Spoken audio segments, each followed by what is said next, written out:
Literature को understand करने के लिए क्रिटिक्स ने डिफरेंट थ्योरीज को प्रेजेंट किया है और उन थ्योरीज में एक थ्योरी है पोस्ट स्ट्रक्चरलिज्म। स्ट्रक्चरलिज्म और पोस्ट स्ट्रक्चरलिज्म में बेसिक डिफरेंस ये है कि स्ट्रक्चरलिज्म में मीनिंग को हम पहले से डिटरमिन कर लेते हैं कि इस नॉवल या ये पोएट्री या ये ड्रामा इस तरह के मीनिंग में फॉल होगा। मीनिंग जो है वो सोशल हो सकते हैं, रिलीजियस हो सकते हैं, कल्चरल हो सकते हैं या इकोनॉमिक हो सकते हैं। एग्जाम्पल है कि जैसे कि नॉवल प्राइड एंड प्रेजुडिस है, तो उसमें मीनिंग पहले से डिटरमिन हो चुके हैं कि ये नॉवल मार्क्सिस्ट थ्योरी में फॉल हो रहा है। जबकि पोस्ट स्ट्रक्चरलिज्म में meanings are not structured primarily, या पहले से उनको मीनिंग को हम स्ट्रक्चर नहीं करते, बल्कि मीनिंग्स जो हैं वो रीडर या जो एक पढ़ने वाला है उस पर बेस कर रहे हैं। A critique of structural theory. अब structural theory opposes the idea of fixed meaning. जैसे मैंने पहले बताया है कि स्ट्रक्चरलिज्म में मीनिंग फिक्स्ड है, जबकि पोस्ट स्ट्रक्चरलिज्म में मीनिंग फिक्स्ड नहीं है। Opposes the idea of fixed meaning and structural meaning, तो ये उन आइडियाज को ये अपोज करती है। There are certain key concepts of post-structuralism. One, meaning is not inherent in a structure. तो कोई भी स्ट्रक्चर है या कोई भी पीस ऑफ राइटिंग है उसमें मीनिंग इनहेरेंट नहीं होंगे। पहले से एक मीनिंग जो कि पोएट बता रहा है या जो ऑथर बता रहा है वो मीनिंग नहीं होंगे, बल्कि मीनिंग्स बेस करेंगे रीडर पर। Meanings vary from person to person. तो individuals are more important, the readers are more important than the writer. Society and context play a role in establishing meaning. तो जो society जो कि read करने वाली है उस टेक्स्ट को, वो उसके मीनिंग को एस्टैब्लिश करेगी, ना कि राइटर। सेकंड है fluidity of meaning. Meanings are not fixed, यानी कि जो मीनिंग होंगे वो फ्लूइड होंगे, उनका फ्लो होगा, अब वो फिक्स्ड नहीं होंगे।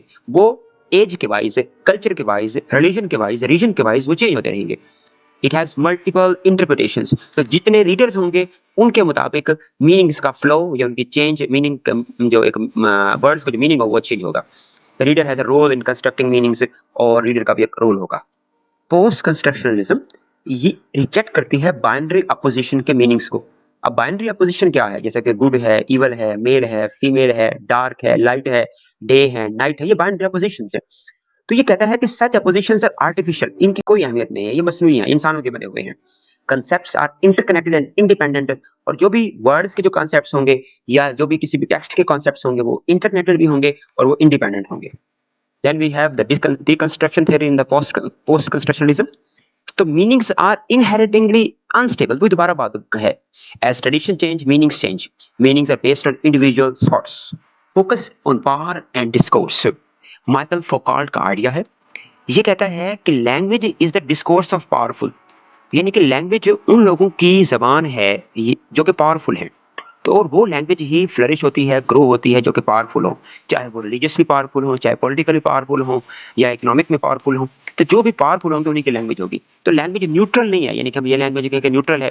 तो लैंग्वेज एक पावर टूल है और उसके जरिए पीपल अपने डिस्कोर्स को, अपनी आइडियाज को स्प्रेड करते हैं। की figures of post structuralism. Jacques Derrida, he challenges the idea of fixed meaning and the stability of language। वही बात है कि फिक्स्ड मीनिंग को ये चैलेंज करता है। Michael Foucault explore the relationship between knowledge, power and discourse. तो ये कहता है कि जो भी नॉलेज है या जो भी लैंग्वेज या डिस्कोर्स है उसमें और पावर में एक खास फर्क है, और लैंग्वेज हमेशा उनकी है जो कि पावरफुल है। Roland Barthes, he establishes the role of reader in constructing meaning। तो रीडर का बहुत बड़ा किरदार है मीनिंग को अंडरस्टैंड करने में और इंटरप्रेट करने में। Julia Kristeva, the relationship between language, the unconscious and the social structures. ये कहती है कि लैंग्वेज और अनकॉन्शियस और सोशल स्ट्रक्चर्स में हमेशा एक ताल्लुक है। तो she takes psychology in language. Post structuralism के मीनिंग्स को या की पॉइंट्स को देख लें। फर्स्ट है लैंग्वेज इज अनस्टेबल। मीनिंग के जो मीनिंग्स होंगे वर्ड्स के वो अनस्टेबल होंगे, वो चेंजेबल होंगे, वेरिएबल होंगे। दूसरा है meanings depend on context and reader. तो जो भी एक कॉन्टेक्स्ट होगा, सोसाइटी होगी, कम्युनिटी होगी, उस पर मीनिंग्स डिपेंड करेंगे, रीडर पर भी।